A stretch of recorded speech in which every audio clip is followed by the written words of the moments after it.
కరీంనగర్ జిల్లా Gangadhara sub register Noor Afzal ఖాన్ను suspend చేశారు అధికారులు. కలెక్టర్ పమేలా సత్పతి ఆదేశాలతో గంగాధర, తిమ్మాపూర్, కరీంనగర్, హుజూరాబాద్ సబ్ రిజిస్టర్ కార్యాలయాల్లో దర్యాప్తు చేపట్టారు. ఇక కొత్తపల్లిలోని సర్వే నెంబర్ 272/14లో నిబంధనలకు విరుద్ధంగా 9 రిజిస్ట్రేషన్లు, సర్వే నెంబర్లు 175, 197, 198లో సీలింగ్ భూములను 476 అక్రమ రిజిస్ట్రేషన్లు చేసినట్లు గుర్తించారు తెలిపారు అధికారులు.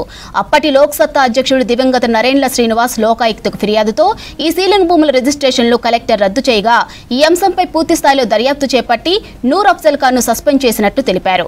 ఇక సీనియర్ అసిస్టెంట్ పి సదాశివరామకృష్ణకు గంగాధర సబ్ రిజిస్టర్ బాధ్యతలు అప్పగించామన్నారు అధికారులు.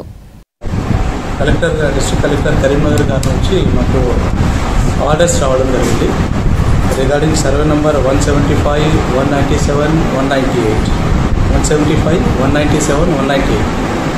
దీనిలో ఈ సర్వే నెంబర్స్ ఉన్న ప్రాపర్టీస్ అనే రిజిస్ట్రేషన్ ఏదైతే జరిగినాయో ఉన్నటి వరకు అవి రద్దుపరచడానికి మాకు ఆర్డర్స్ ఇచ్చారు.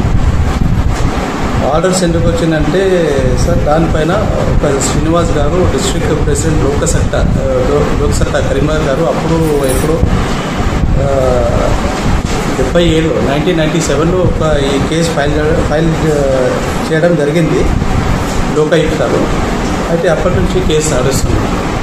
అయితే మొన్నటి వరకు కూడా మాకు 18లో కానీ 24లో కానీ కొన్ని రిజిస్ట్రేషన్ జరిగినాయి. అప్పుడు కూడా మాకు మళ్ళీ కలెక్టర్ గారు ఇన్స్ట్రక్షన్స్ ఇచ్చారు ఏమని, ఈ కేసు లోకాయుక్తలో ఇంకా నడుస్తుంది, దీనిపైన మీరు ఎట్లాంటి రిజిస్ట్రేషన్ చేయకండి, దీన్ని మేము సర్వే సెక్షన్ 22 కింద మాకు ఆన్లైన్లో ప్రొహిబిషన్లో పెట్టమని ఆర్డర్స్ ఇచ్చారు.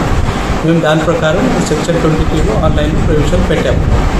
అయితే ఇప్పుడు మొన్న లేటెస్ట్ మే 15 మాకు డైరెక్ట్ ప్రొసీడింగ్స్ చేసి మాకు కలెక్టర్ గారు దాదాపు ఒక 450 డాక్యుమెంట్స్ ఉన్నాయి. ఈ సర్వే మన 175, 197, 198 కొత్తపల్లి హవేలీకి సంబంధించిన ఈ 3 సర్వే నెంబర్స్లో యాజ్ పర్ రిజిస్ట్రేషన్ రూల్స్ ప్రకారం మనకు క్యాన్సిల్ చేయడానికి మనకు గవర్నమెంట్ తరఫున ఎప్పుడైతే మన కలెక్టర్ గారు ఇచ్చారు కాబట్టి మనకు ఎవరైనా తహసీల్దార్ కానీ ఆడియో కానీ వచ్చి మనకు as per rules come impression పెట్టేస్తే అది అన్ని క్యాన్సిల్ చేయడం అన్ని 450